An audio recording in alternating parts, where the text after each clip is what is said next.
¿Cómo están, queridos amigos? Sean bienvenidos a nuestra sesión número uno de nuestro curso experto en generación de modelos financieros. Básicamente, básicamente tenemos que aterrizar algunos conceptos básicos de lo que es un modelo financiero, pero básicamente cuando nosotros hablamos de modelo financiero en el ámbito financiero, para hacer una analogía, eh, ¿qué es más fácil, no? Es decir, nosotros tenemos la opción de emprender. Por ejemplo, nosotros tenemos una idea de negocio y queremos emprender en cualquier tipo de actividad. Y nosotros tenemos dos opciones. O nos lanzamos al éxito sin paracaídas, sin hacer ningún tipo de análisis, o de manera previa, de manera previa que hacemos nosotros, de manera previa lo que nosotros hacemos es plasmar toda la parte financiera en un libro de Excel para ver cómo nos podría ir si llevamos a cabo determinado emprendimiento.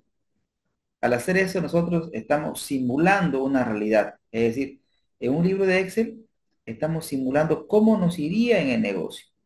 Otro ejemplo, es decir, cómo, por ejemplo, bueno, cómo se anda en bicicletas. Se anda en bicicletas cayéndose, es un ejemplo. O sea, uno aprende manejando, ¿no? Pero será la misma idea de un piloto? Imagínense usted un piloto de aviación. ¿Será que un piloto maneja un avión y se cae y luego así aprende? No, no es cierto, se cae y ahí fue la historia, ¿no es cierto? Entonces, ¿cómo se aprende a volar un piloto? A través de simuladores.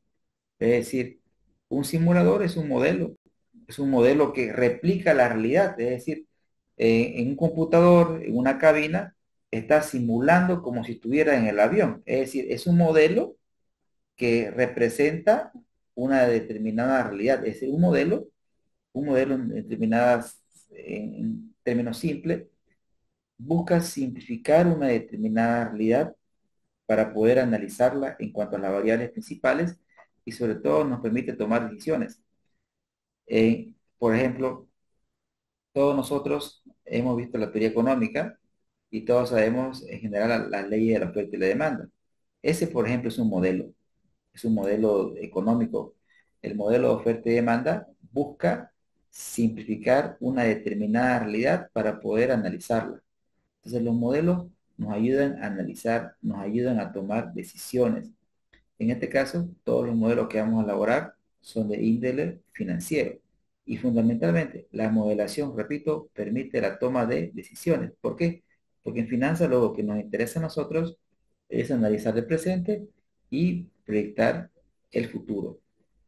Amigos, todo, absolutamente todo en finanzas se lo puede analizar como un modelo financiero. Ahora bien, vamos a hablar del contenido del curso, y voy a ocultar otra imagen. ¿Qué vamos a ver? Vamos a hacer una introducción, ahora mismo es nuestra primera sesión. Vamos a hacer una base teórica de lo que va a ser el curso. Luego vamos a entrar en esta sesión a generar modelos de matemática financiera, generar modelos de matemática financiera. Luego vamos a generar modelos de gestión de costos para toma de decisiones. Vamos a hacer modelos de presupuestos maestros. Vamos a hacer modelos de evaluación de empresa y vamos a hacer modelos de evaluación de inversiones y teoría de portafolio. Entonces, básicamente esa es la ambición de este curso. Vamos a ser breves, precisos y concisos con la idea de poder abarcarlo en en estas sesiones que tenemos. El objetivo de esta sesión es hacer la introducción y entrar a la modelación de modelos de matemática financiera. Entonces, pero antes tenemos que hacer un pequeño marco conceptual de lo que es la modelación, queridos amigos. Y vamos con un concepto básico de lo que es modelo en economía. ¿Qué es un modelo? Básicamente en economía, nosotros decimos que un modelo es la representación de una determinada realidad. Un modelo es la representación de una determinada realidad. ¿Y cuál es el modelo número uno que vemos nosotros en economía? Vemos el modelo de oferta y demanda. ¿Qué nos indica el modelo de oferta y demanda? Primero nos dice que la cantidad demandada de un bien, o sea, la cantidad que demandamos de un bien, ¿de qué depende? Depende del precio del bien, depende del precio de otros bienes relacionados, depende del ingreso, depende de los gustos, depende de la población. Es decir, la cantidad que demandamos de un bien depende de muchos factores. Pero nosotros en economía, ¿qué hacemos? Estudiamos la demanda de un bien en función solamente de una variable, la variable que consideramos relevante, o más que relevante, más importante. Y nosotros en economía estudiamos la cantidad demandada del bien en función del precio del bien. Es decir, estudiamos la demanda en función del precio del bien. Y decimos ceteris paribus, que quiere decir que todas estas otras variables permanecen constantes. Y tenemos la demanda en función del precio. Y de ahí viene la famosa ley de la demanda, la cual me dice de que si el precio en el mercado sube, la cantidad demandada del bien baja. Es decir, existe una relación inversa entre lo que es el precio y la cantidad demandada, amigos. Esa se llama ley de la demanda. Ahora, ¿por qué se da esa relación inversa? Esa relación inversa se da fundamentalmente por dos factores. Porque cuando sube el precio baja la demanda, tenemos el efecto ingreso, tenemos el efecto ingreso. ¿Qué es lo que sucede? Por ejemplo, como nosotros estamos asumiendo que el ingreso es constante, imagínense que usted tenemos año uno, año 2, tenemos el ingreso, y acá el ingreso es 100 y acá el ingreso es 100, o sea, ganamos lo mismo. Pero el precio del bien ahora es 20, aquí era 20 y acá es 50. Entonces, ¿qué pasó con el precio del bien? Aumentó. ¿Y qué pasó con mi ingreso real? Mi ingreso real es cuánto puedo comprar. Por ejemplo, aquí divido 100 entre 20, ¿cuánto podría comprar? 5 unidades. Pero si acá divido 100 entre 2, ¿cuánto puedo comprar? 2 unidades. Es decir, que cuando el precio de los bienes sube, el ingreso real baja. Y como el ingreso real baja, ¿qué hacen los agentes económicos? Compran bienes, compran menos del bien o servicio. Es decir, si el precio del pan subiría, los agentes económicos ahora comprarían menos pan, porque su ingreso real ha caído. ¿Por qué? Porque el precio de los bienes ha subido. Ese es el efecto ingreso. Entonces, pero también tenemos otro efecto, que es el efecto sustitución. Es el efecto sustitución. ¿Qué nos dice el efecto sustitución? Nos dice que si el precio de un bien sube, ¿qué hacen los agentes económicos? Los agentes económicos buscan reemplazar ese bien por otro que les reporte similar nivel de satisfacción. Ejemplo, si sube el precio de la carne de res, los agentes económicos que buscan reemplazar ese bien por otro, como por ejemplo carne de pollo, carne de cerdo, otro bien que tenga otras características, pero que satisfaga la misma necesidad. Entonces, ahí tenemos la ley de la demanda, queridos amigos, explicada. Ahora, también tenemos, por otro lado, la oferta. Y la cantidad ofertada de un bien depende del precio del bien, también depende del precio de los insumos y también depende de la tecnología. Pero en economía, nosotros qué hacemos? Estudiamos la oferta solamente en función de la variable que consideramos más relevante, que es el precio. Y todas estas las mantenemos ceteris paribus, es decir, sin cambios. ¿Y cómo hacemos el estudio? Decimos que si sube el precio del bien, si sube el precio del bien, ¿qué piensa el empresario? El empresario, ¿qué hace? Trata de ofertar más. Porque si el precio del bien sube por alguna razón, el empresario que va a querer ofertar más, porque de esa manera va a ganar más. Entonces, eso es la ley de la oferta. Entonces, la ley de la oferta me indica que tenemos una relación directa entre lo que es el precio y la oferta. En cambio, la ley de la demanda nos dice que existe una relación inversa, es decir, sube el precio, baja la cantidad demandada. Ahora, con base a esa explicación, nosotros, ¿en qué nos ayuda el modelo de oferta y demanda? Por ejemplo, nos ayuda a comprender cómo funcionan los mercados. Nos ayuda a comprender cómo funcionan los mercados. Por ejemplo, vamos a ver la oferta y demanda de dólares en nuestro país. Entonces, en Bolivia, ¿qué tenemos ahora? Tenemos, por ejemplo, en este eje la cantidad de dólares y en este eje tenemos el precio del dólar. Es decir, cuántos bolivianos se paga por cada unidad de dólar. Nosotros tenemos primeramente la oferta de dólares y tenemos la demanda de dólares. Inicialmente el mercado está en equilibrio. Inicialmente el mercado está en equilibrio. Pero ¿qué sucedió? Ahora mismo lo que tenemos es una contracción de la oferta. Es decir, para que un país genere dólares, fundamentalmente, primero, el dólar no es una divisa oficial de Bolivia, la divisa oficial es boliviano. Entonces, eh, el país como tal no imprime dólares, imprime solamente bolivianos. Entonces, para que se genere dólares en una economía, las exportaciones tienen que ser mayores a las importaciones. Es decir, el país tiene que importar más. Mejor dicho, tiene que exportar más de lo que importa. Eso es uno.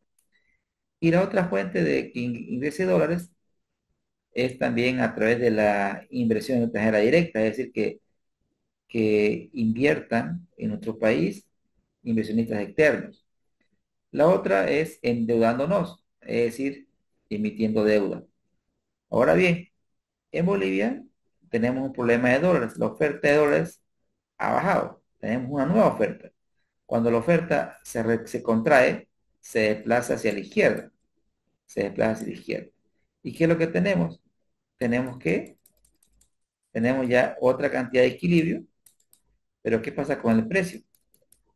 El precio del dólar aumenta. Entonces, ¿por qué el precio del dólar en el mercado paralelo aumenta? Porque existe escasez de dólar. Y a su vez, la escasez de dólares afecta a otros mercados. Por ejemplo, tenemos nosotros el mercado del combustible, por ejemplo. Ahora mismo, este, en lo particular, he estado 8 horas haciendo colas, digamos, no, miento. He entrado a hacer cola a las 10:30 de la noche y he cargado combustible a las 10:30 de la mañana. Estamos hablando de 10:30, ¿no?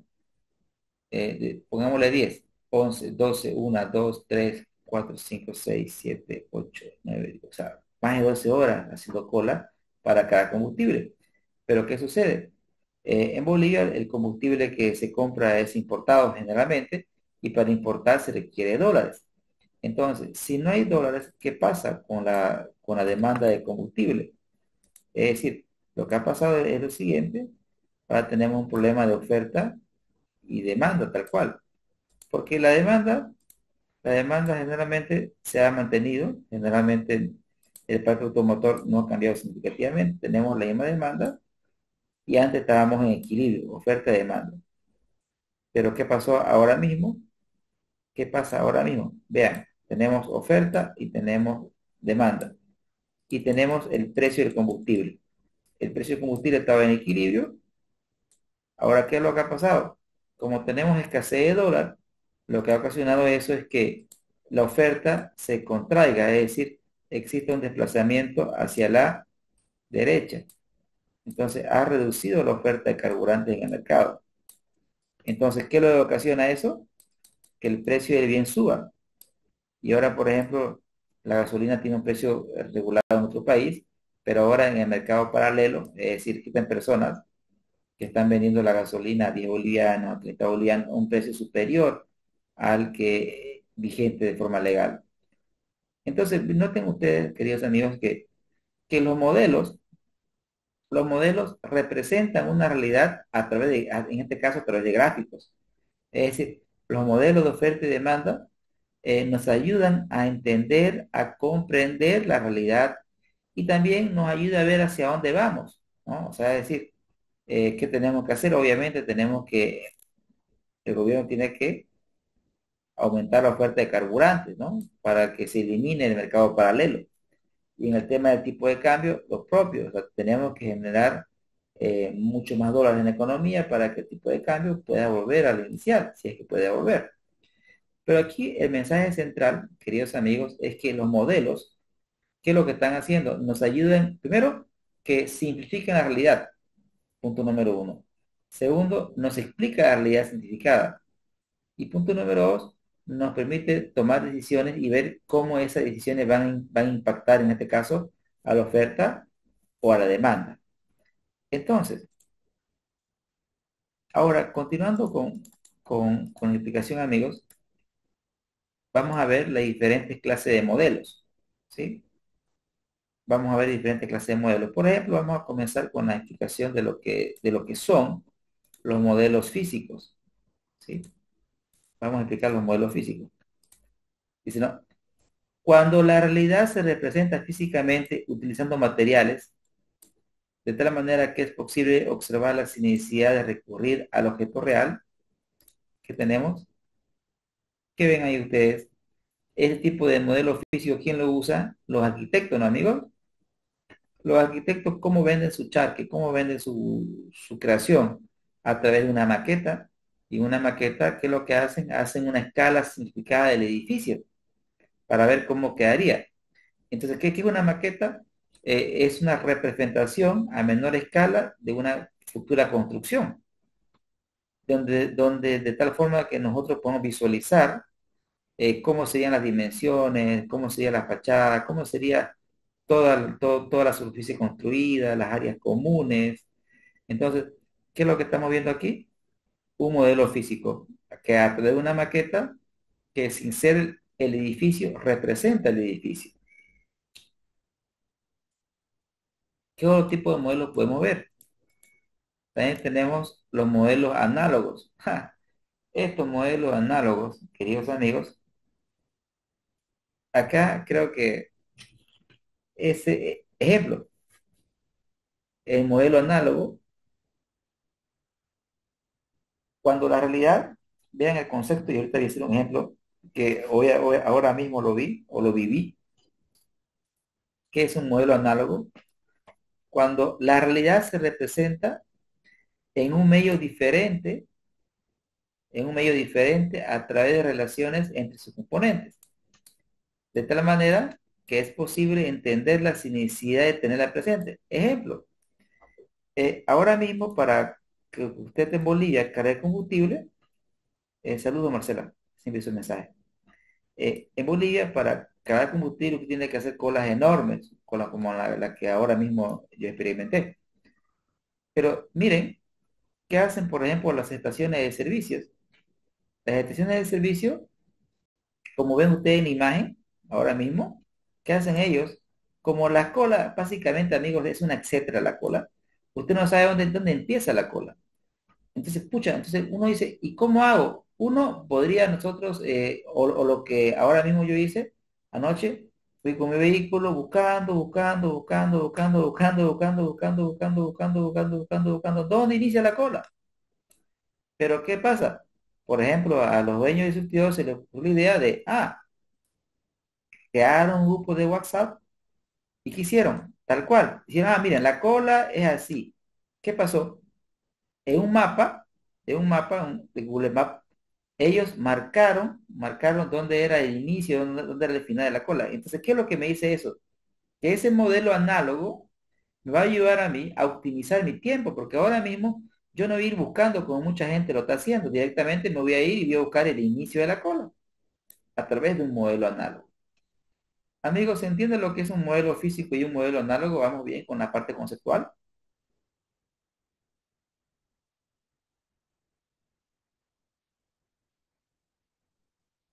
Amigos, responden en el chat, ¿pueden?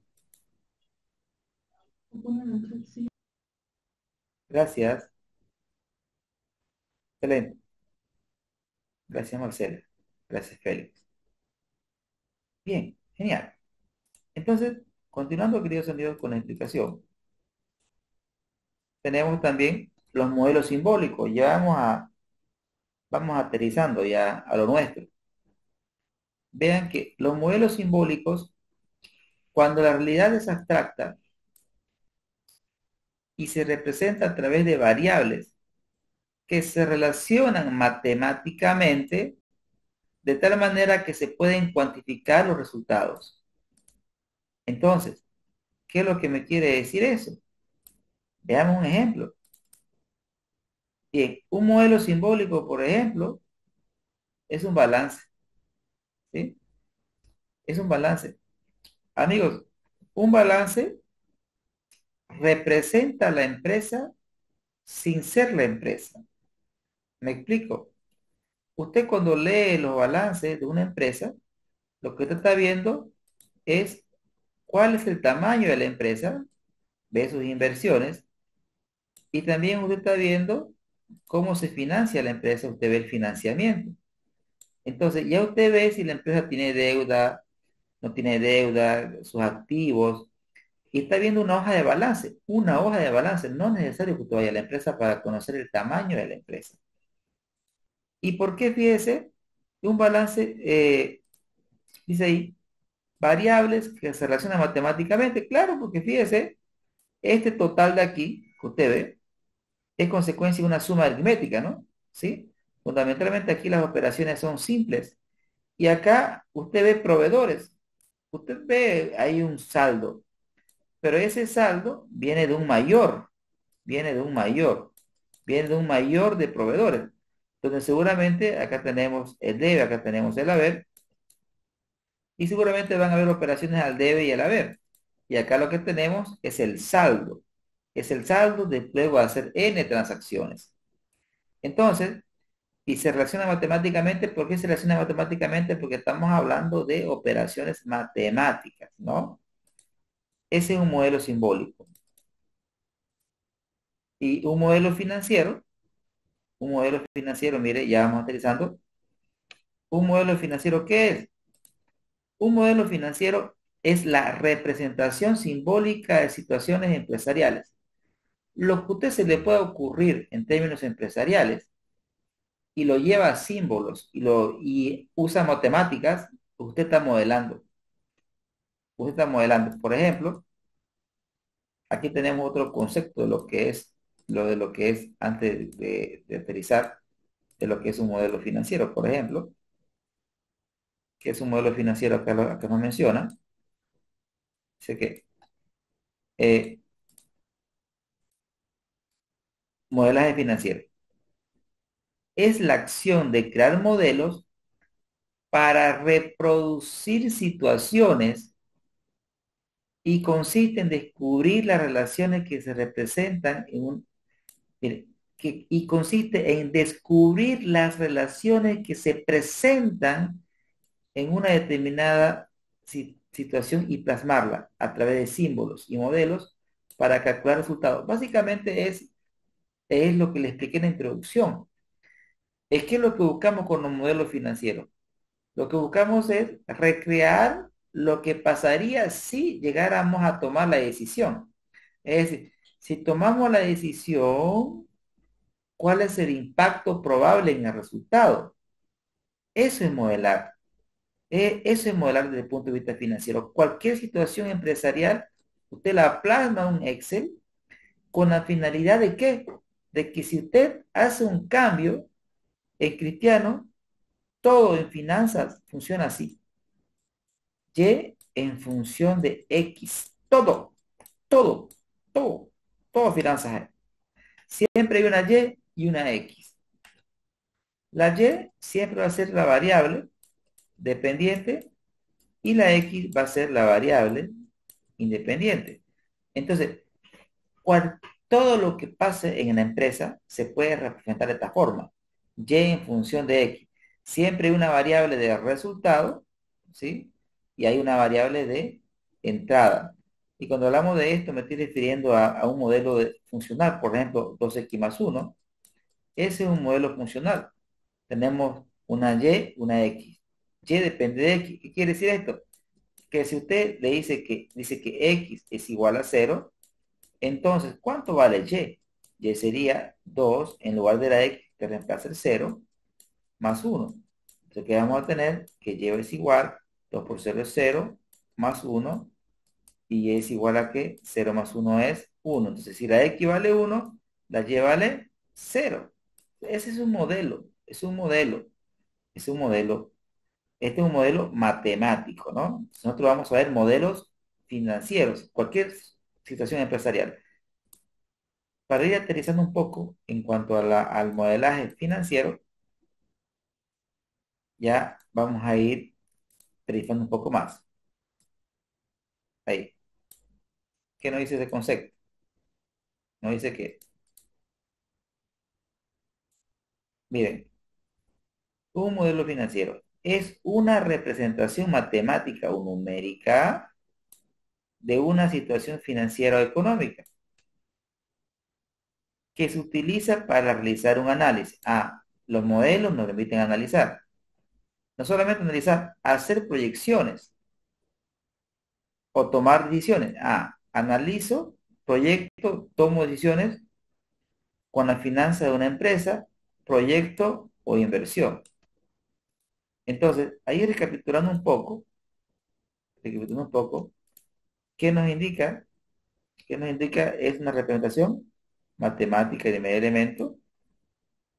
Nos sirve para hacer análisis, proyecciones, toma de decisiones, ¿sí? Tanto una empresa, proyecto o inversión. Vamos a hacer ejemplos más adelante. Por ejemplo, la representación del ingreso de una empresa. ¿El ingreso de una empresa lo puedo hacer símbolo? Sí, miren, uso símbolos. Tiene una simbología. ¿Por qué? Este es el ingreso total, este es el precio de venta y esta es la cantidad vendida. Entonces, cómo podemos representar una ecuación de ingresos simplemente multiplicando precios por cantidad? Entonces, esta ecuación, amigos, es un modelo. ¿Por qué? Porque el ingreso de una empresa, ¿de qué depende? Del precio que cobre y depende de la cantidad que venda. Por decir, si la empresa quiere tener más ingresos, debería vender más y poder tratar de cobrar más. Si hacemos eso, el ingreso de la empresa va a aumentar. Ahora, eh, vamos a hablar ahora mismo de los elementos o componentes de un modelo financiero.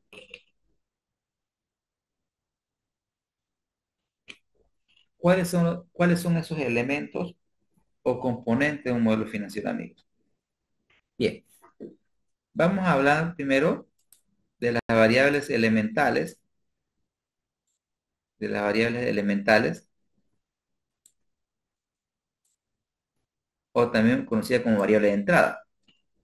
¿Cuáles son? Son aquellas que parten de un valor original y sirven para introducir variables al modelo. Se conocen como las variables independientes del modelo y a su vez se subdividen en variables de decisión y variables ambientales. Interesante la división. Variables de decisión y variables ambientales, ¿sí? Entonces, cuando hablamos de variables de entrada, básicamente quiero volver al ejemplo matemático, y igual a 2x más 1.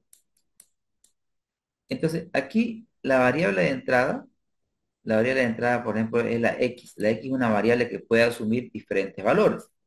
Por ejemplo, decimos nosotros, si x es igual a 1, entonces, ¿a qué es igual y? Y va a ser igual a 2 y en lugar de la x colocamos el 1 más 1. ¿Qué tenemos? 2 por 1 es 1, más 1, 3. Y luego decimos, si x es igual a 2, entonces, ¿a qué es igual y? Y es igual a 2 por 2 más 1. Y tenemos 2 por 2, 4, más 1 es 5. Vean ustedes qué es lo que sucede, que introducimos las variables al modelo, estas variables, ¿y cuál es el modelo? El modelo se va a llamar 2x más 1. ¿Y qué pasa? Introduzco una variable de entrada y que obtengo una variable de salida. Entonces, si hay una variable de entrada, debe haber una variable de salida. Pero las variables a su vez se dividen en variables de decisión y variables ambientales. En este caso, vean ustedes que las variables yo estoy asignando de manera arbitraria los valores 1 y 2. Entonces, ¿cuál es la lógica? La lógica es si la empresa tiene el total control de la variable o tiene cierto control de la variable, se llama una variable de decisión, ¿sí?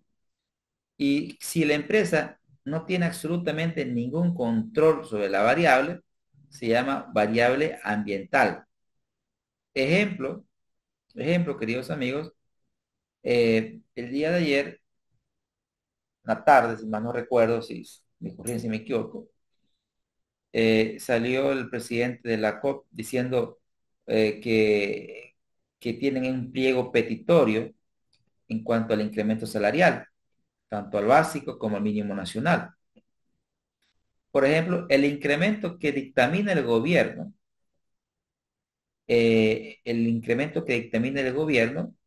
es una variable ambiental. ¿Por qué una variable ambiental? Porque nosotros como empresa no definimos esa variable.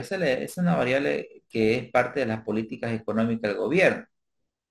Entonces, pero obviamente la decisión que ellos tomen de incrementar esa variable, obviamente va a repercutir en otras empresas.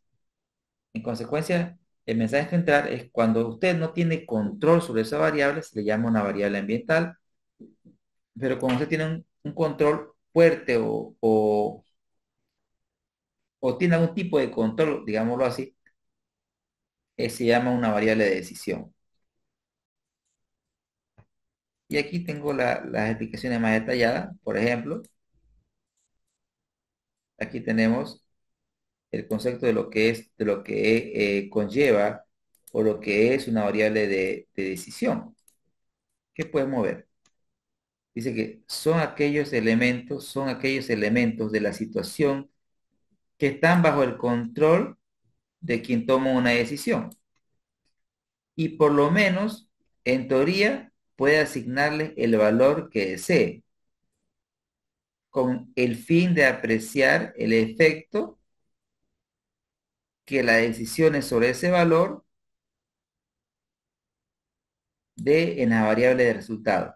Es decir, en cristiano, por ejemplo, usted tiene su restaurante y usted vende diferentes tipos de platos, ¿no es cierto?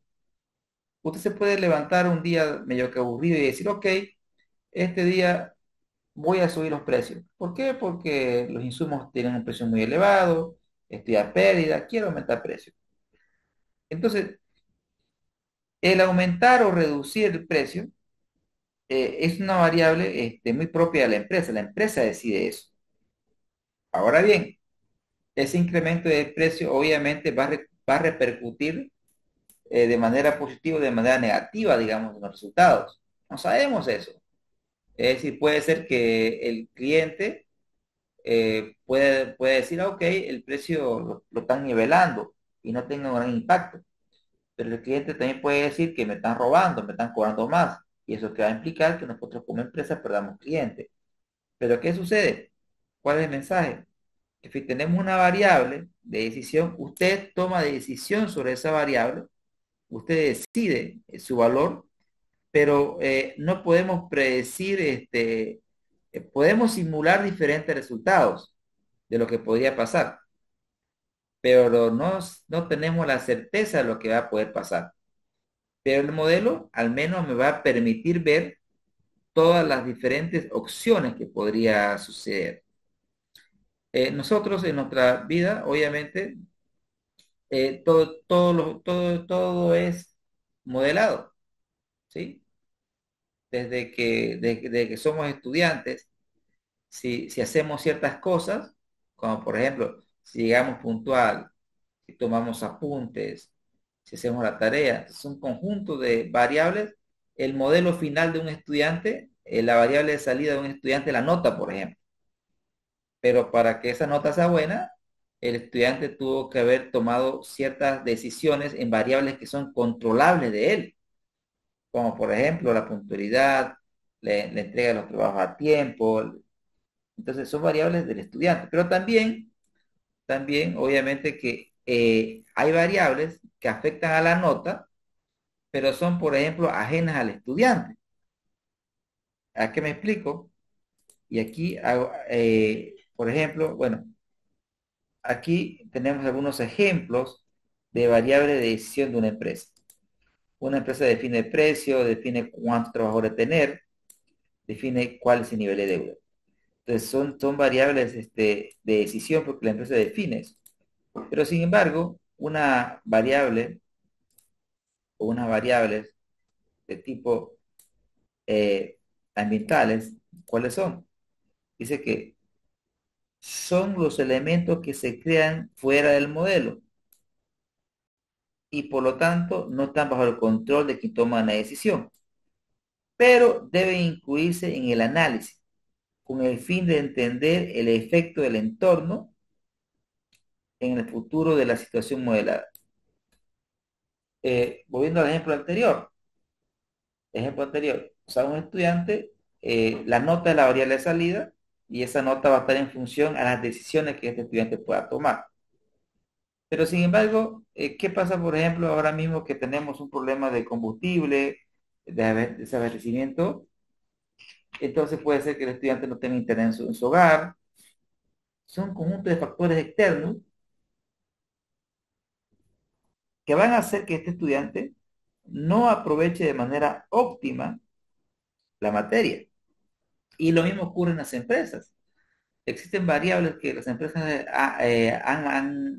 toman ellas, pero sin embargo no contemplaban, pues, por ejemplo, que no se iban a poder, que los aspectos logísticos de su empresa sean afectados por la escasez de carburante que ahora tenemos. Entonces, ahora mismo, por ejemplo, el ejemplo más clásico es claramente la tasa de inflación y esa de mínimo nacional. Bien, elementos de un modelo financiero. Ya hablamos de la variable de entrada. Antes de continuar, queridos amigos, debo preguntar, ¿se entendió que es una variable de entrada, amigos? ¿Queda clara esa parte?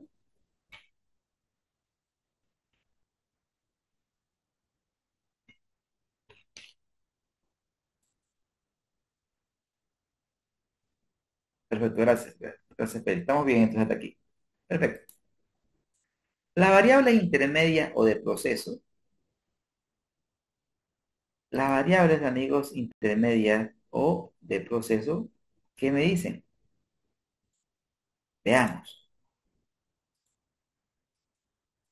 Dice que se, se calculan en el modelo a través de operaciones con variables elementales. Y aunque sirven para analizar el resultado intermedio, no son el objetivo que busca el modelo. O sea, a ver, hagamos un ejemplo para entenderlo esto en cristiano. Por ejemplo, eh, el ingreso es el producto de precios por cantidad, ¿ya? Entonces, el precio es una variable elemental o de entrada, pero ya como usted multiplica el precio por cantidad, ya es una variable intermedia. O sea, el ingreso es una variable intermedia. ¿Por qué? Porque si nosotros hablamos de una empresa y nosotros hablamos del estado de resultados, el estado de resultados comienza con un ingreso, pero es parte del modelo, es parte del modelo. Es decir, cuando las variables intermedias se suman, se restan o se multiplican, ¿sí? O dividen, las cuatro operaciones fundamentales, suma, resta, multiplicación y división. Si las variables intermedias ya se multiplican, se dividen, hemos dicho, si las variables elementales, hemos dicho, o la variable de entrada, si las variables de entrada o elementales se suman, se restan, multiplican, eso se considera una variable intermedia o de proceso. Ahí tenemos un ejemplo claro. Y tenemos un ejemplo 2 donde ya tenemos, por ejemplo, un estado de resultados. Tenemos ingreso, precio de venta por cantidad vendida, precio por cantidad. Tenemos el costo de venta, que es el costo variable por la cantidad. Luego tenemos la utilidad bruta, que es ingreso menos costo. Los gastos operativos, que son los gastos administrativos, los gastos de comercialización, los gastos de producción. Tenemos el resultado operativo. Tenemos nuevamente los gastos financieros. Y tenemos el resultado antes de IUE. Entonces, ¿qué es lo que tenemos ahí, amigos? ¿Qué es lo que tenemos? Tenemos ahí, tenemos que identificar cuáles son las variables de entrada, que son el precio, el costo variable, la cantidad. ¿Y cuáles son las variables intermedias, queridos amigos? Las variables intermedias son aquí, por ejemplo, precio por cantidad son variables intermedias. La utilidad bruta, la utilidad bruta también es una variable intermedia. porque la variable de salida es la final. Por ejemplo, acá sería el resultado antes de I o E, si una variable de salida. Entonces, pero ¿qué es lo que me voy? Que una variable intermedia es fruto de una operación matemática. Y se dice que es intermedia porque no, porque su nombre lo indica, ¿no? Está al medio, digamos, o sea, está dentro del proceso, no es la variable final, no es el renglón final de la operación. El renglón final de la operación se llama variable de salida. Y todo lo que pasa antes del renglón final, es decir, todas las sumas, las restas, las multiplicaciones, las divisiones que se puedan hacer, se considera como variables intermedias o de proceso. Amigos, ¿hasta aquí se entiende? ¿Vamos bien?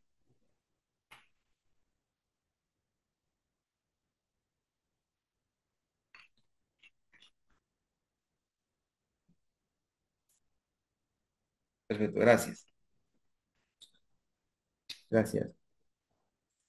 Muy bien, continuando con la explicación, queridos amigos, tenemos los elementos de un modelo esférico. Bien, tenemos la variable de resultado o la variable de salida. Esto es importante. La variable de salida es lo que estoy buscando analizar, ¿ya? Estoy buscando analizar. Las variables de salida pueden ser varias, amigos, varias, o sea, lo que usted quiera analizar. Por ejemplo, si yo quiero conocer el valor de una empresa, la variable de salida va a ser el valor de la empresa. Si usted quiere, por ejemplo, evaluar un proyecto de inversión y saber si el proyecto de inversión es rentable o no rentable, la variable de salida se va a llamar valor actual neto, se va a llamar BAN.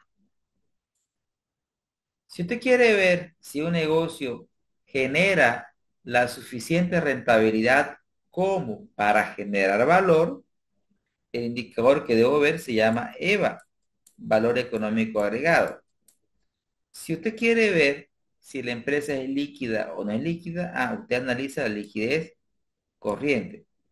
Entonces, la variable de salida es lo que usted quiere analizar. Por ejemplo, una variable de salida también puede ser, digamos, el costo unitario del producto.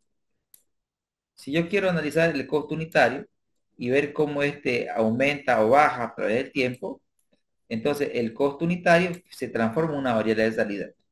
La variable de salida, os repito, es la variable que usted quiere analizar por alguna razón. Eso se considera una variable de salida. Y acá tenemos varios ejemplos. Por ejemplo, en matemática financiera, dentro de la variable de salida que tenemos, la cuota, podemos calcular la capacidad de pago, por ejemplo, la cuota, la capacidad de pago. En análisis financiero, por ejemplo, ¿qué puede ser como variable de salida? Usted podría analizar el flujo de caja, por ejemplo. Usted podría analizar la rentabilidad sobre el patrimonio a través de un ROE. Usted podría calcular el valor económico agregado como variable de salida. En evaluación de inversiones, por ejemplo, una variable de salida podría ser el valor actual neto, ¿no? La tasa interna de retorno, la tasa interna de retorno modificada, el índice de rentabilidad. En un presupuesto maestro, ¿qué variables podríamos analizar? Podríamos analizar el flujo de caja, la liquidez corriente, el índice de deuda, el índice de cobertura, rentabilidad sobre el patrimonio. Vea que, en resumen, ¿sí? En resumen, queridos amigos, tenemos las variables de entrada, tenemos las variables de proceso o intermedias y finalmente tenemos las variables de salida. Básicamente, un modelo tiene esos componentes, variables de entrada, ya sea que sean variables de decisión o variables que no tengamos total control. Tenemos el proceso. ¿Qué es el proceso? Es toda la matemática, amigos. Es toda la suma, resta, multiplicación y división. Y la variable de salida es lo que nosotros queremos analizar.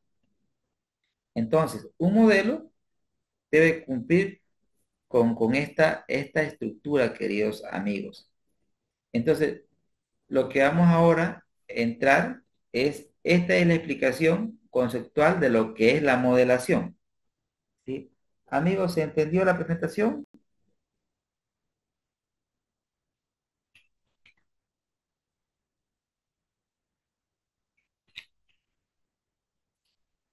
Sí, muy bien, gracias. Perfecto, genial, perfecto. Entonces, voy a dejar de compartir ahora mismo, queridos amigos, y vamos a entrar ya a ver lo que son modelos de matemática financiera, ¿sí? Vamos a ver lo que es la matemática financiera. Ya expliqué en esta lámina todo lo inherente a lo que es, digamos, la parte de lo que es la modelación.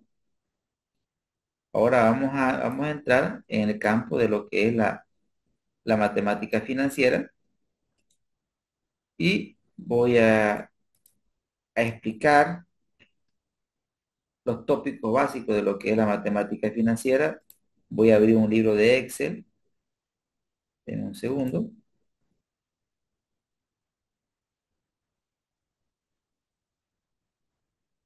segundo,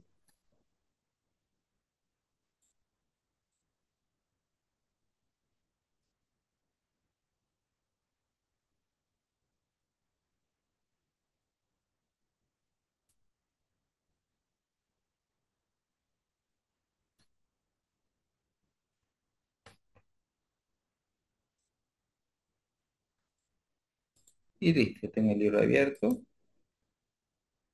Ahora comparto la presentación. Tengo unos conceptos que son básicos y que nos van a ayudar a la explicación. Bien, ok,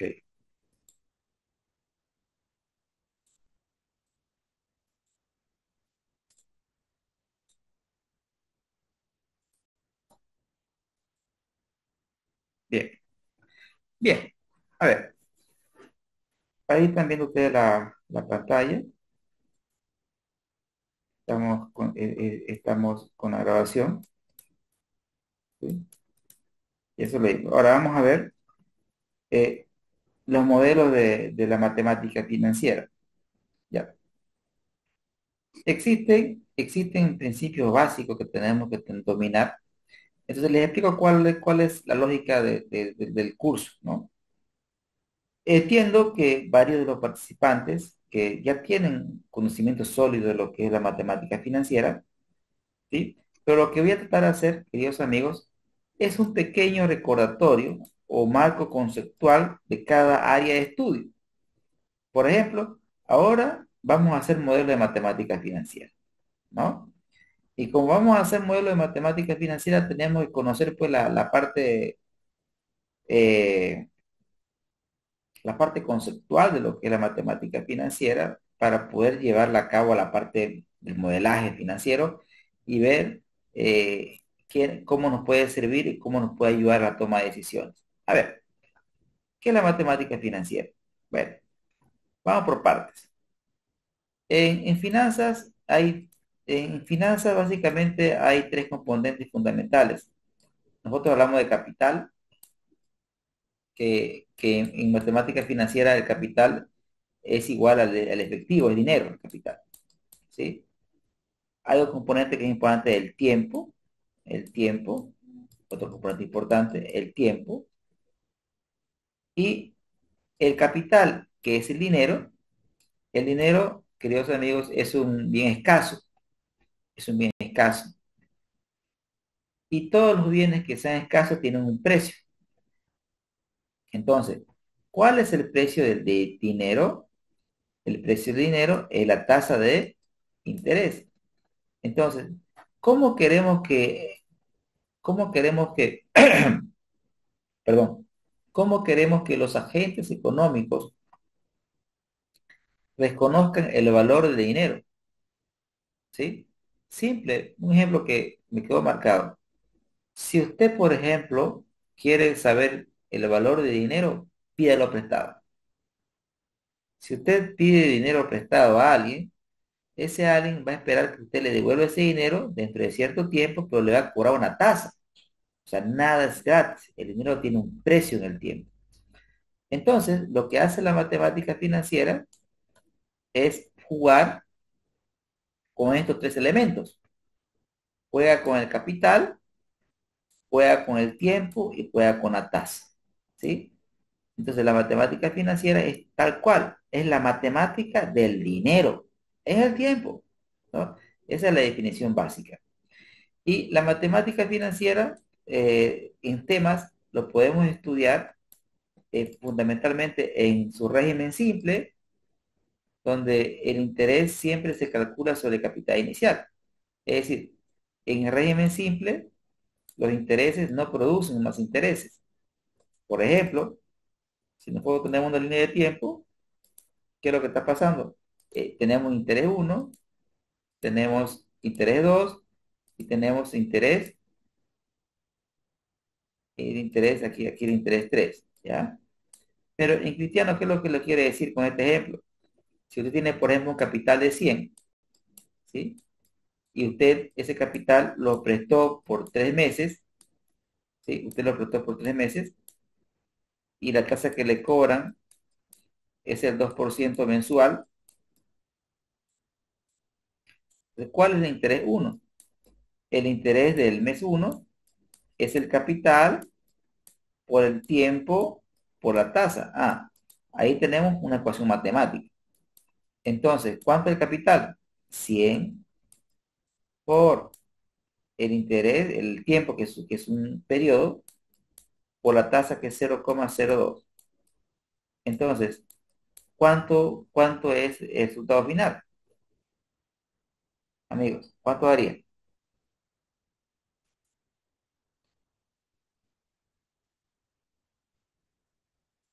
2, ¿no es cierto? O sea, acá sería 2. Y para el siguiente mes, igual daría 2. Igual daría 2. ¿Por qué?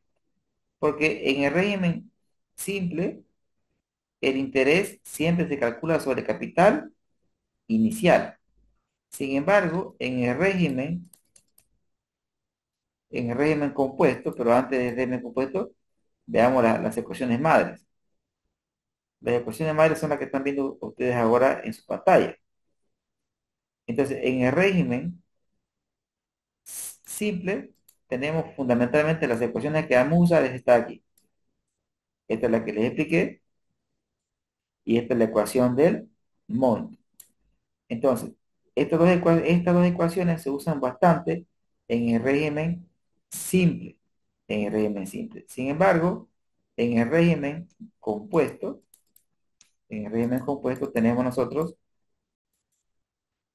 eh, aquí hay una frase interesante que dice que en el régimen compuesto, el interés genera interés, es decir, existe la capitalización, es decir, que los intereses ya no son constantes, es decir, los intereses son crecientes, ¿sí?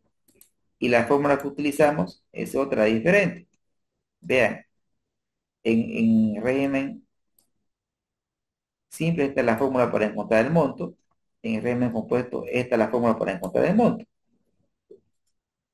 Pero para entender los conceptos entre régimen simple y tener los conceptos claros de las ecuaciones matemáticas, ¿sí? Lo que voy a hacer, amigos, es voy a ir a mi Excel, voy a ir al Excel y voy a hacer un ejemplo sencillo para sentar la base de la parte lógica de la materia o del curso.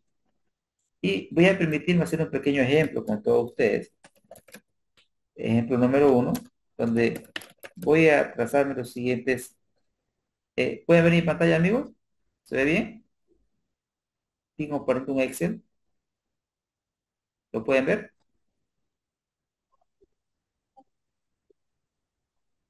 Se ve. Sí, se ve. Ah, ya, gracias. Muy bien. Tenemos detalle, tenemos valor, tenemos unidad, tenemos un capital, en este caso dice de 100 bolivianos, que ha sido colocado por un tiempo de 5 meses. La tasa de la operación es 2% mensual. Entonces, vamos a trabajar primero con el régimen simple y luego con el régimen compuesto. A ver, primero vamos a trabajar con el interés simple aquí.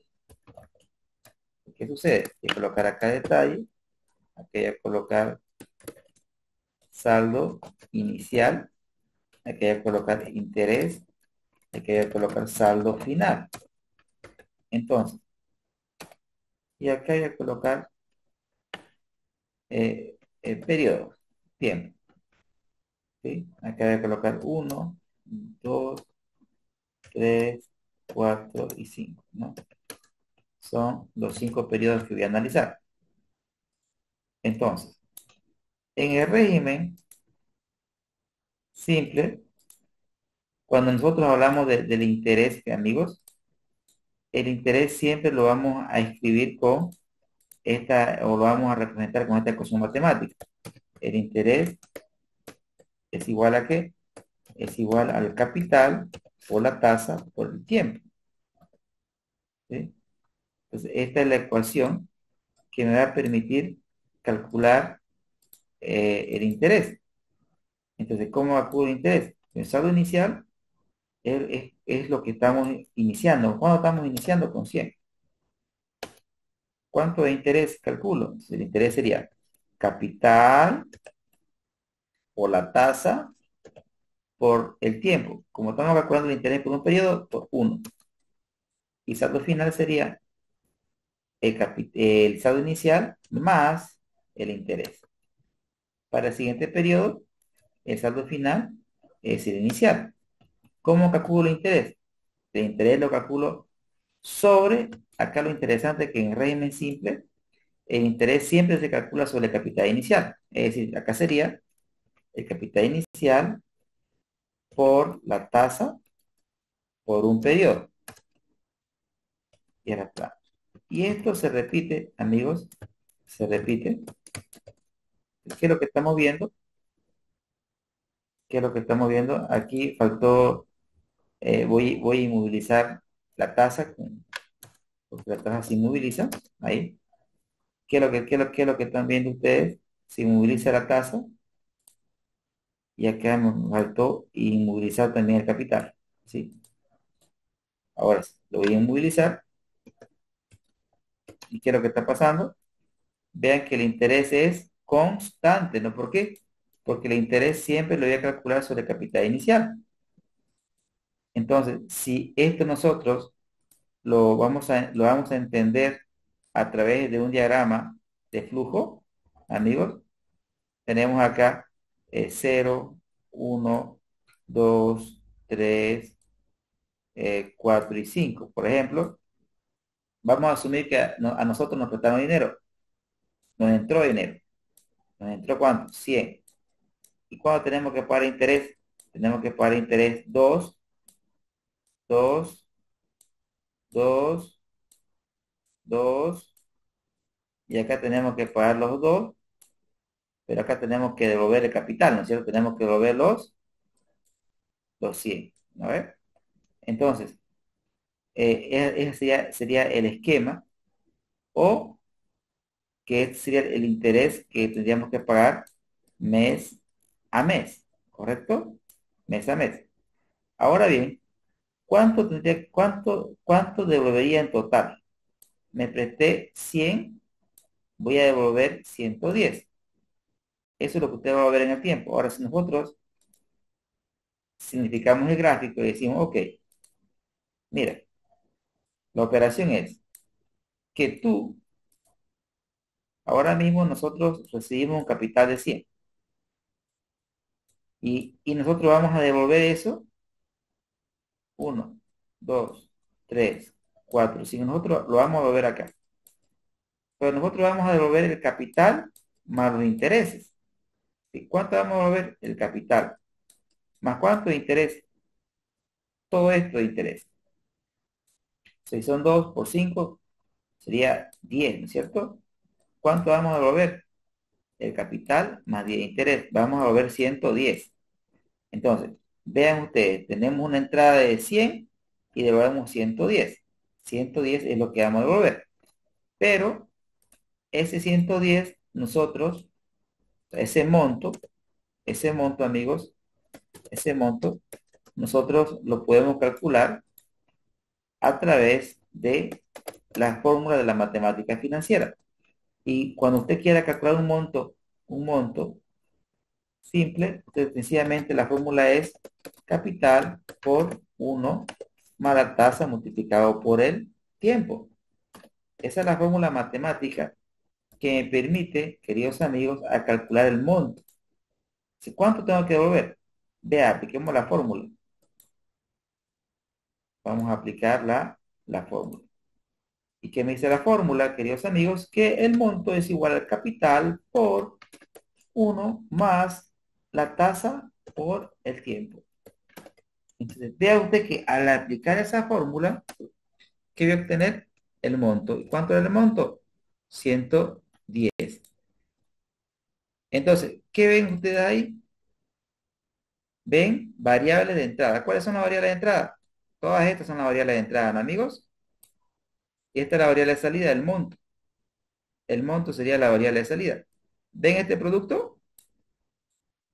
Este producto sería, por ejemplo, variables intermedias. El producto, ¿sí?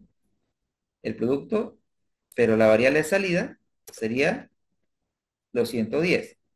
¿Y de qué depende la variable de salida? O sea, ¿de qué depende este monto?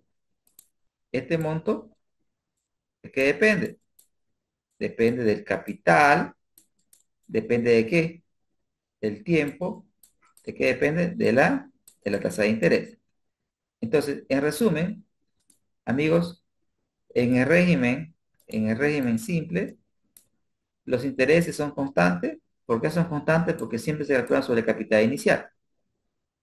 Y el principio básico de la matemática financiera es que recuerde que la tasa y el tiempo, la tasa y el tiempo tienen que estar expresados en la misma unidad de medida. Es decir, si el tiempo es meses, la tasa tiene que ser mensual. ¿Sí? ¿Quién manda? Manda la tasa.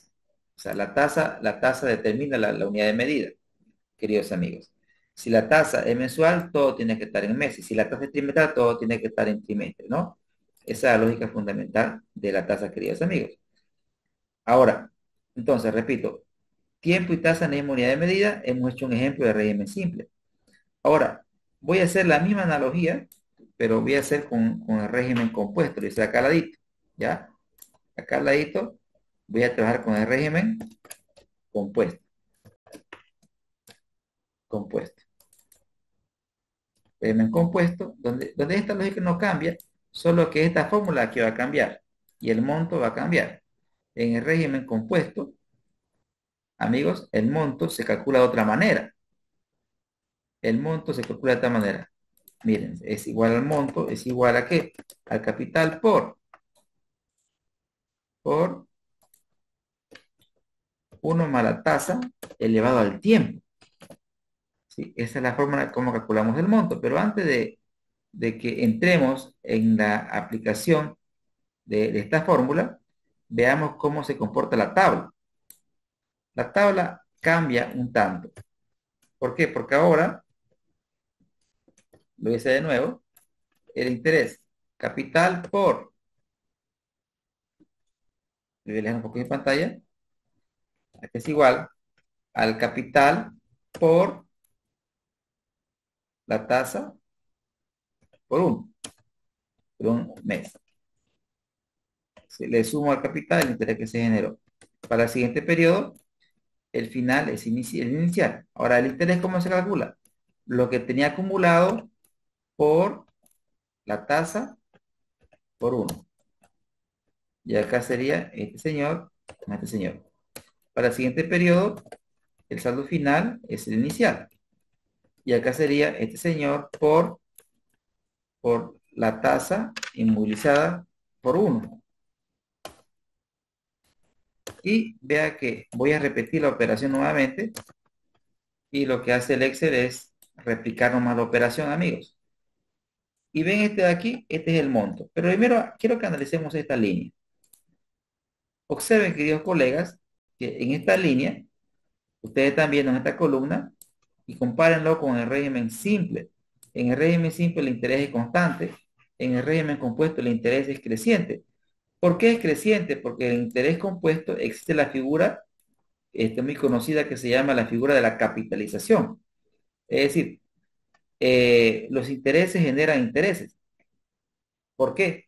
Porque en este caso, observe usted que siempre el interés lo calculo sobre el capital inicial.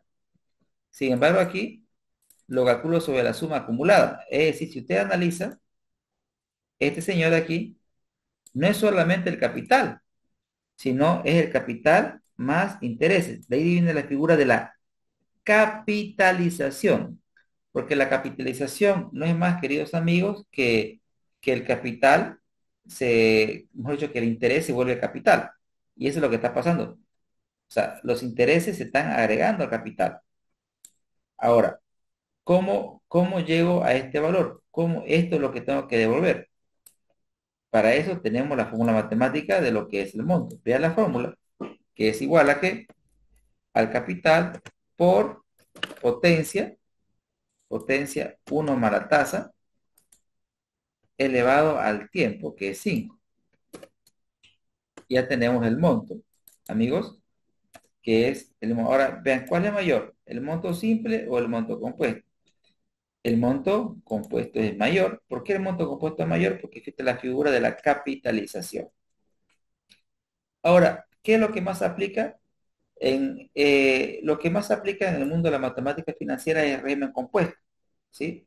O sea, lo que más vamos a aplicar es esta lógica en el curso, la lógica compuesta, lo cual no quiere decir que la lógica simple no se cumpla, ¿no?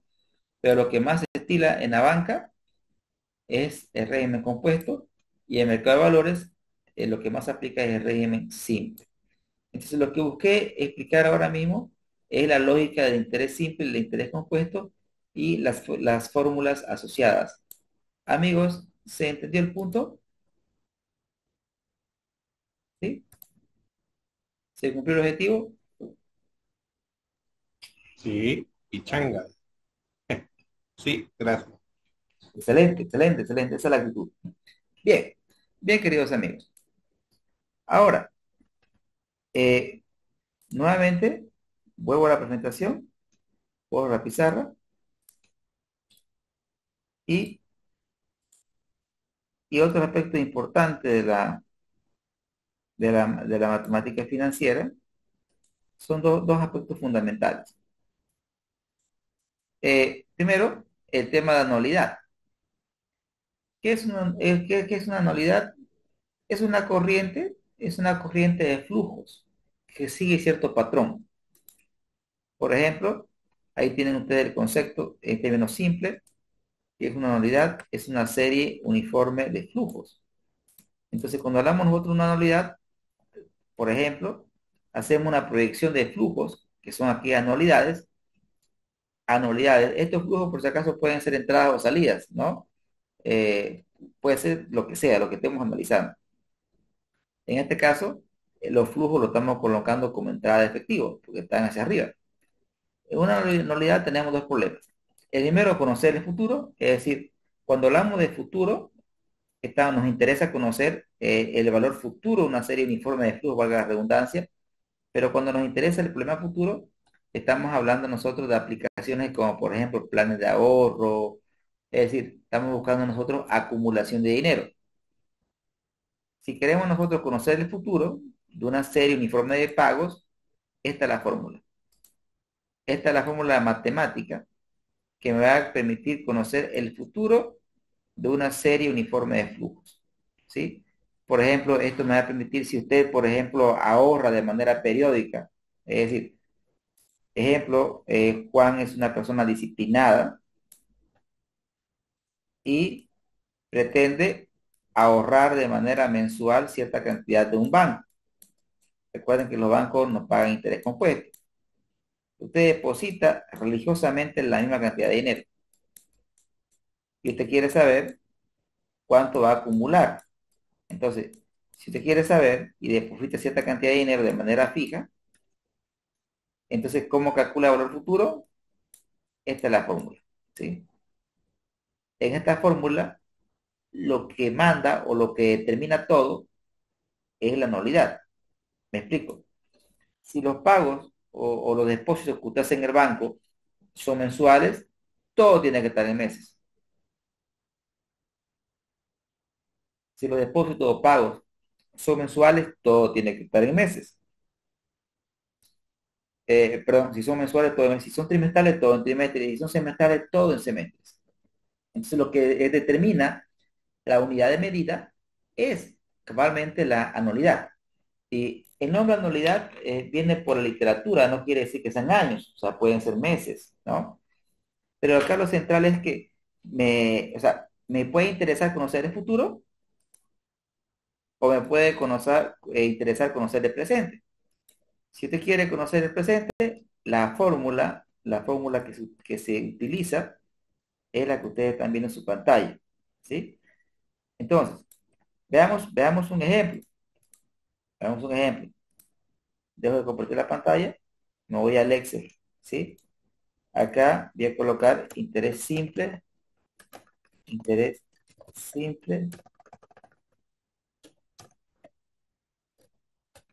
simple versus compuesto, ¿ya? Y acá quiero explicar lo que es anualidades, ¿ya? Bien, para poder entender lo que es la fórmula o lo que hace la fórmula, voy a permitirme hacer un ejemplo. Voy a colocar los siguientes datos, ¿no? Tenemos detalle, tenemos valor, tenemos unidad, ¿ya? Entonces, vamos a asumir que usted ahorra, ahorra 100 bolivianos cada mes. ¿Durante cuánto? Durante 12 meses. Y el banco le paga una tasa del 2% mensual, mensual compuesto. Entonces usted quiere conocer eh, cuánto, cuánto es el valor futuro, o sea, cuánto usted acumuló en el futuro. Entonces, para eso, nosotros tenemos la fórmula que es de la matemática financiera, que me dice que el valor futuro es igual a ¿qué? A la anualidad ¿por qué? Y acá tenemos la fórmula que me dice que va a ser igual a ¿qué? 1 más la tasa, 1 más la tasa elevado al tiempo, menos 1 sobre la tasa. Es decir, si nosotros queremos conocer el valor futuro, tendríamos nosotros que aplicar, amigos, esa fórmula. Esta fórmula que proviene de la matemática financiera. Es decir, que estaríamos hablando de que el valor futuro, si nosotros decidimos o tomamos la decisión de reemplazar datos, usted hace, ¿qué hace? El valor futuro que es igual, la anualidad, que es 100, la tasa, 0,02, se repite acá 0,02, y el tiempo es de 12 meses. Vean que primero usted tiene que entender que debe cumplir la parte matemática, es decir, que la anualidad manda.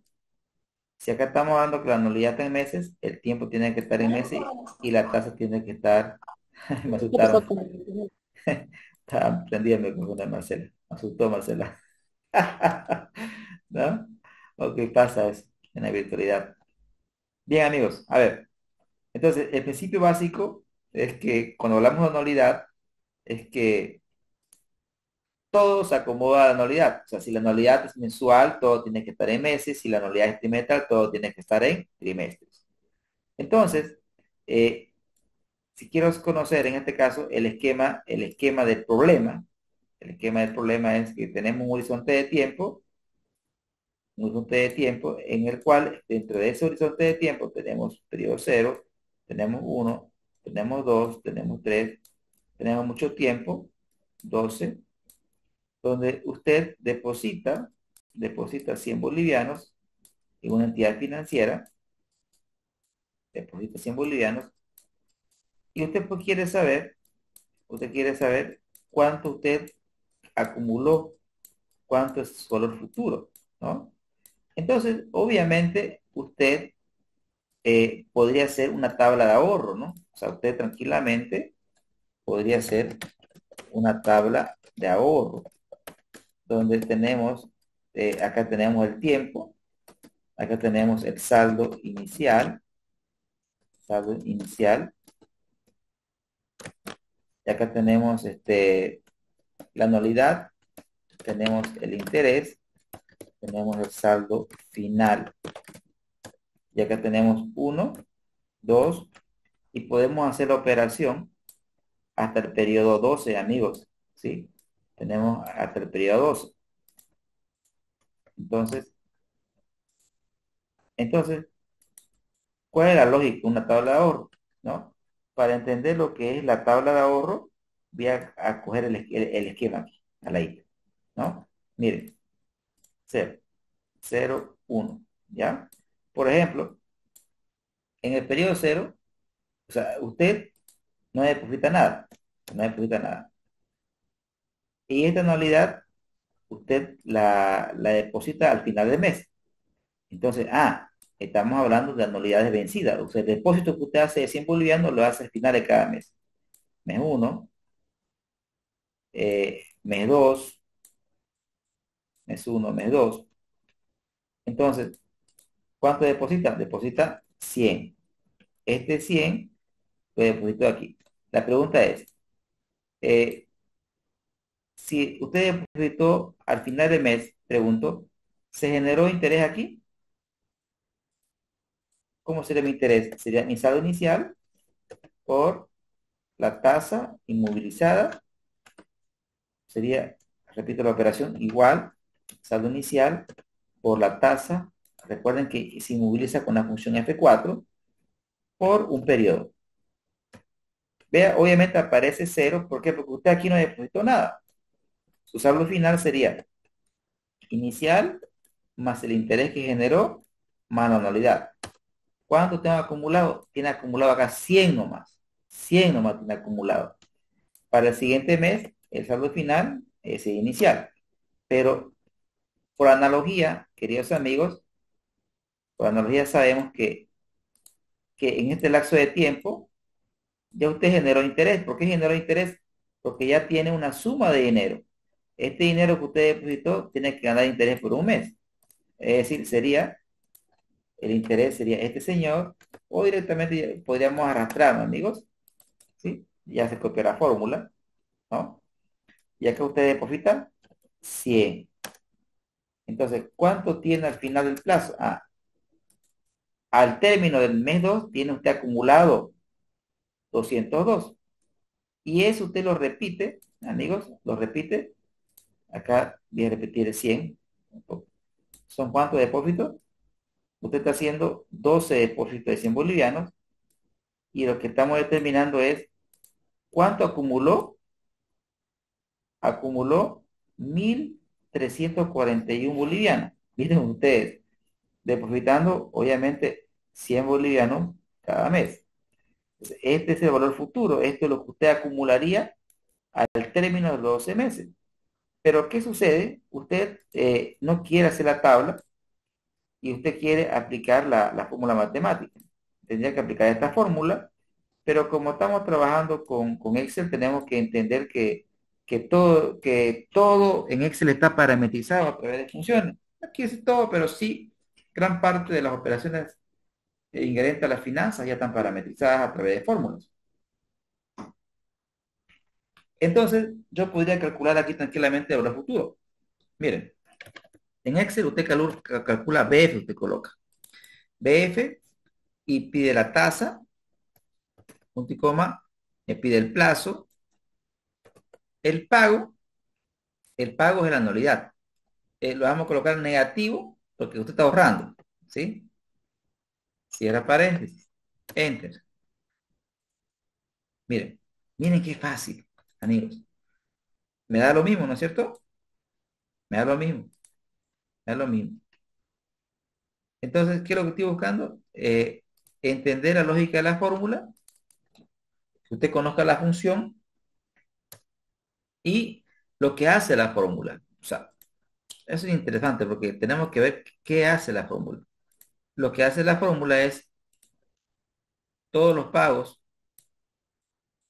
que usted está haciendo, o sea, los 12 pagos, hasta el mes 12 lo que está haciendo es los está capitalizando. Es decir, todos los pagos que usted está haciendo, lo está llevando al futuro. Está capitalizando los pagos, queridos amigos. Entonces, ese es el concepto cuando me interesa el futuro. El futuro. Cuando me interesa el futuro. Ahora, quiero plantear otro ejemplo, ¿no? Ahora voy a hacer, voy a copiar el mismo ejemplo, pero ya no me interesa el futuro, me va a interesar el presente. Acá, para poder diferenciar, acá voy a colocar, amigos, porque este Excel usted lo va a tener, acá voy a colocar como título, acá voy a colocar como título, valor futuro de una anualidad. O sea, aquí eso es lo que me interesaba. Y aquí lo que voy a buscar es que usted conozca, el valor presente de una anualidad. ¿Ya? Entonces, ya el valor actual me interesa. ¿Correcto? El valor actual de una anualidad. Entonces, ¿cuál es la lógica del valor actual de una anualidad? La lógica es que, por ejemplo, voy a hacer esta analogía. Usted, usted quiere sacar un crédito. Usted quiere sacar un crédito de un banco. ¿Ya? Y usted se compromete con el banco, de que usted está en condiciones de pagar 100 bolivianos cada mes. Usted se compromete con el banco y usted puede pagar 100 bolivianos cada mes. Entonces, ¿qué es lo que hace el banco? Lo que hace el banco simplemente es, ¿sabe qué? Ah, como usted puede pagar esto, lo que hace el banco es, todo esto lo trae al presente. Todo ese dinero que usted está dispuesto a pagar en el tiempo, ¿qué hace el banco? El banco lo trae al presente. ¿Qué es lo que hace el banco? Simplemente, queridos amigos, el banco lo que hace, le da hoy, o sea, hoy el banco le va a dar lo que usted podría pagar en el tiempo. Solamente que yo no estoy dispuesto a esperar 12 meses, yo quiero dinero hoy. Y para tener dinero hoy, me comprometo a hacer pagos de manera mensual. Y esto es lo que el banco me va a cobrar como tasa de interés. Entonces, si usted quiere conocer el valor actual, o sea, cuánto el banco me puede dar de dinero, entonces, si quiero conocer eso, la fórmula de la matemática financiera que me ayuda a resolver ese problema, queridos amigos, es esta, ¿no? El BA, ¿a qué es igual? Es igual a la anualidad ¿por qué? Por aquí tenemos uno menos, y acá tenemos uno más la tasa, amigos, uno más la tasa de interés a la menos t sobre la tasa de interés. Entonces, lo que nosotros vamos a hacer, entonces, esta es la fórmula que me permite conocer el valor actual de una serie uniforme de flujo de caja. Entonces, matemáticamente, lo que nosotros hacemos simplemente es, eh, es reemplazar datos, no más. Es decir, control C, control V, y reemplazamos datos. Aquí colocamos la anualidad, que sería 100, y aquí tenemos 0,02, y la tasa sería 0,02, y el tiempo sería, estaremos hablando de un tiempo de 12 meses, ¿no? Entonces, el Excel lo calcula, usted le coloca BA, valor actual. ¿Qué coloca usted? La tasa, el plazo y el pago con negativo, porque usted está pagando una salida de efectivo. Entonces, ¿cuánto el banco me puede dar de interés? O sea, ¿cuánto el banco me podría dar de crédito? Me podría dar 1.057,50 centavos. Entonces, ¿cómo hago la prueba? Vamos a hacer el plan de pagos. Vamos a hacer un plan de pagos para poder ver que efectivamente que si el banco me da este dinero, si el banco me da este dinero, en 12 meses lo terminaría de pagar, ¿no? Vamos a armar un plan de pago, queridos amigos. Voy a colocar T acá. Voy a colocar aquí bueno, lo voy a hacer Mm, tiempo. Acá voy a colocar, se lo voy a hacer en horizontal, ¿ya? No, estamos trabajando en vertical, así que no vamos a cambiar eso. Voy a colocar acá detalle, ¿sí? Acá voy a colocar detalle, acá voy a colocar inicial, saldo inicial, acá voy a calcular interés, acá voy a calcular pago o la cuota, ¿no? ¿Sí? Eh, para la cuota, y aquí voy a calcular saldo final, ¿no? Saldo final. Bien. A ver, aquí voy a colocar uno, voy a colocar dos, y esto lo voy a jalar hasta el final, ¿ya? 12 meses.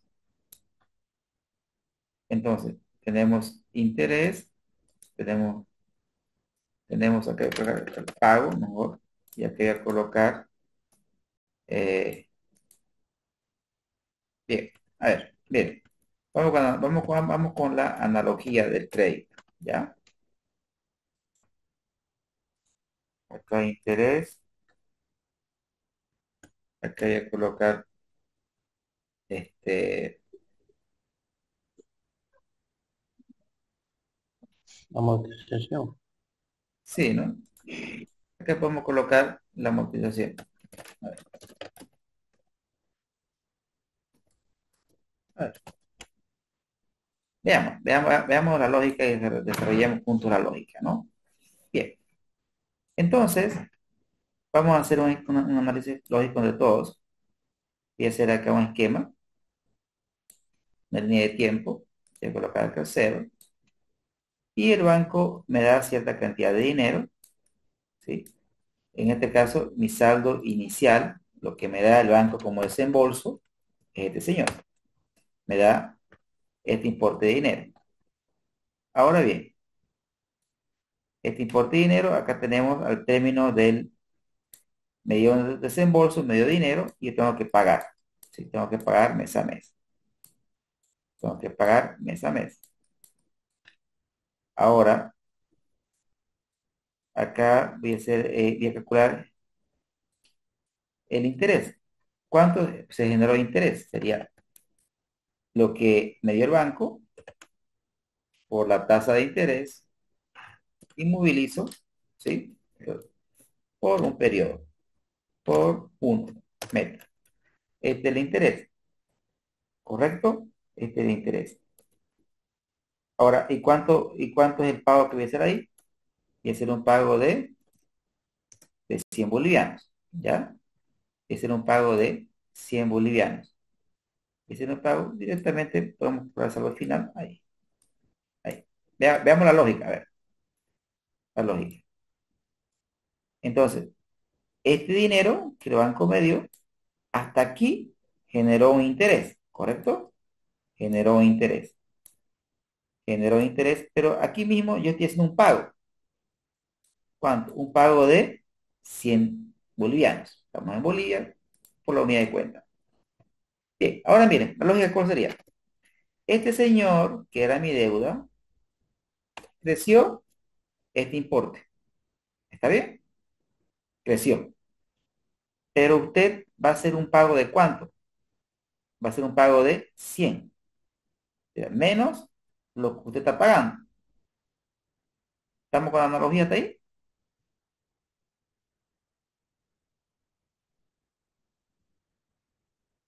Entonces, ¿cuánto sería mi saldo al término del periodo uno? Es decir, a mi saldo. Y para el siguiente periodo, ¿cuánto tenemos de saldo? Tenemos este saldo, pero ¿qué pasa? Acá lo tiene que llevar un periodo más. Porque usted aquí tiene que pagar un interés, pero ya el interés va a ser menor porque el saldo de su deuda es menor. O sea, sería este mi interés. Pero usted va a hacer acá otro pago de 100. Otro pago de 100. Aquí usted va a pagar 100 también. ¿Y cuánto es? ¿Y cuánto va a ser mi saldo? va a ser igual. La deuda la hace crecer con los intereses, ya que usted paga 100. Entonces, y esa operación, queridos amigos, esa operación, usted la replica, y cómo sé que está bien, porque al término del plazo, ¿qué es lo que está haciendo? El saldo final de la deuda es cero, ¿sí? Al término del plazo, el saldo final de la deuda es cero, o sea, queda totalmente extinguida con este plan de pago. Es decir, usted pagando 100 bolivianos, ¿sí? 100 bolivianos está extinguiendo, extinguiendo el crédito, ¿sí? ¿Estamos con la lógica, amigos?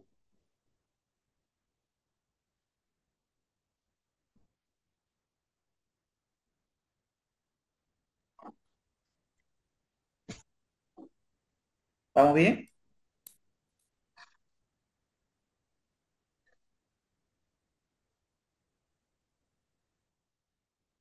Excelente.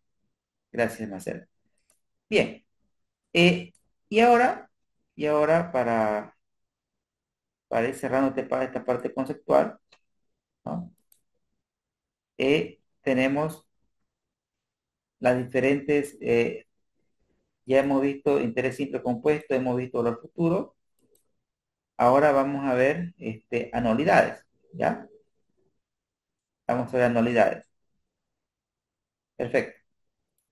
Amigos, pero antes de entrar al campo de anualidades, le voy a pedir que tengamos un receso de, por favor, de 10 minutos, solamente 10 minutos esta vez, porque, amigos, ¿me escuchan bien? Hola. Sí, vamos a tener ahora un pequeño receso breve, no lo que tenemos habitualmente, un breve receso de tan solo 10 minutos, ¿listo? Regresamos en 10 minutos exactamente, a 9 en punto, por favor. Tómense un cafecito y volvemos para la segunda parte de la sesión, ¿listo?